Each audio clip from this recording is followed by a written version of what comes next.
Il governo Conte aveva scelto di attivare la garanzia SACE per sostenere il polo italiano del compressore. Il progetto Italcomp, che vede in campo ACC e ex Embraco, è stato perciò blindato dal punto di vista finanziario, ma la crisi dell'esecutivo ha complicato la situazione. Attendiamo le risposte dagli istituti bancari interessati e ci aspettiamo una risposta positiva.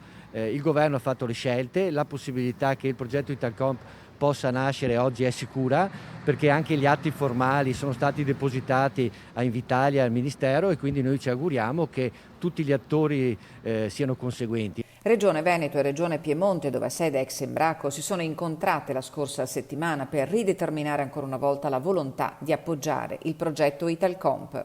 Noi siamo fiduciosi che anche il nuovo esecutivo che si va formando e che si formerà ribadirà la volontà di salvare ACC e di dar vita al progetto Italcomp. Siamo sicuri che il governo Draghi avrà un occhio di attenzione rispetto alle crisi aziendali, non c'è solo quella di Italcomp, dell'ex Embraco, di ACC, ma molte altre, e quindi ci auguriamo che ci sia una continuità con le scelte prese. Nel frattempo in ACC non si molla, si lavora, i lavoratori sono impegnati, i volumi crescono, gli stipendi sono garantiti.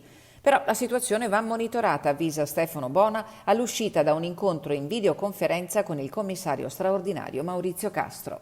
Ci chiediamo ancora oggi la Commissione europea quale posizione ha assunto, che per noi è del tutto negativa, però il governo ha attivato uno strumento che è uno strumento esigibile, e quindi ci aspettiamo che questo strumento sia messo in campo nel più breve tempo possibile, perché è vero che in ACC si resiste, ma si resiste ancora per poco.